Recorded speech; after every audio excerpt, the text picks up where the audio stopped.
नमस्कार दोस्तों, आज फिर से एक नई कहानी के साथ दो बिल्ली और एक बंदर की कहानी। एक समय की बात है, एक गांव में दो बिल्लियां रहती थी। वे दोनों आपस में बहुत अच्छी दोस्त थी, इसलिए वे दोनों हमेशा साथ साथ रहती और साथ साथ खाना ढूंढती। एक दिन दोनों बिल्लियों को कहीं से एक बड़ी रोटी का टुकड़ा मिल गया। इस बात से दोनों बिल्लियां बहुत खुश हुई और वे दोनों पेड़ के नीचे छांव में जाकर रोटी का बंटवारा करने लगी। उन्होंने रोटी को तोड़कर आधा आधा कर लिया और आपस में बांट लिया। तभी उनमें से एक बिल्ली बोली कि मेरे वाला रोटी का टुकड़ा थोड़ा छोटा लग रहा है। वो दूसरी बिल्ली से और रोटी का टुकड़ा मांगने लगी, लेकिन दूसरी बिल्ली ने टुकड़ा देने से इनकार कर दिया, मना कर दिया। बस फिर क्या था, दोनों बिल्लियां आपस में झगड़ने लगी। वो बोल रही है मेरे पास रोटी का टुकड़ा कम है, वो बोल रही है दोनों के पास बराबर है। दोनों ही बिल्लियां पेड़ के नीचे झगड़ रही थी। उसी पेड़ पर बैठा एक बंदर उन दोनों को देख रहा था। देखकर नीचे आया और बोला, तुम दोनों एक छोटी सी बात से क्यों झगड़ रहे हो?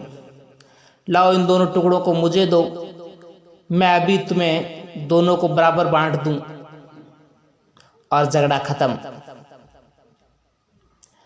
दोनों बिल्लियों ने बंदर की बात मान ली और रोटी के उस टुकड़े को बंदर को दे दिया।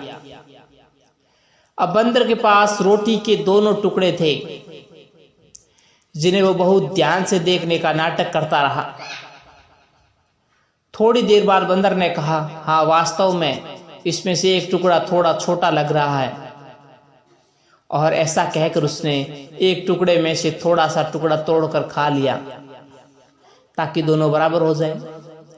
बंदर ने फिर उसी तरह दोनों टुकड़ों को देखा और फिर से कहा, अब भी दोनों टुकड़े बराबर नहीं हैं, और फिर से दूसरे टुकड़े को तोड़कर खा लिया।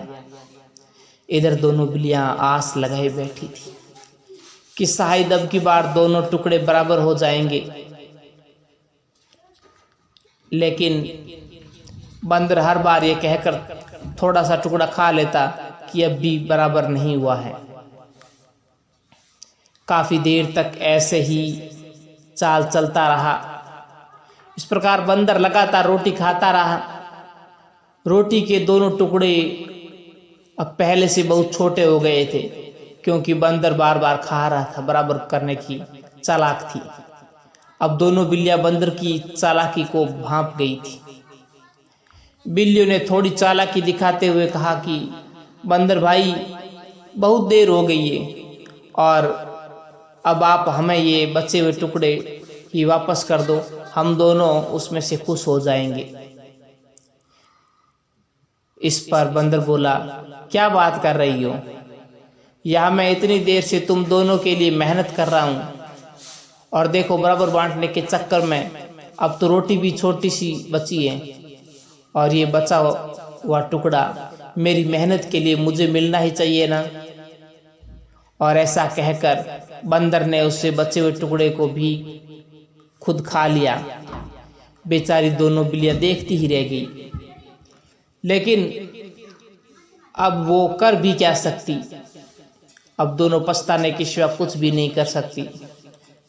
दोस्तों, इस कहानी से आपको क्या सीख मिली? इस कहानी का मोरल क्या है? दूसरों से सहायता मांगने से पहले अपनी समस्याओं का समाधान खुद कर लेना चाहिए। नमस्कार दोस्तों, ये कहानी यदि आपको अच्छी लगी है तो कमेंट करें, चैनल को सब्सक्राइब करें और आगे से आगे लोगों को शेयर करें। धन्यवाद।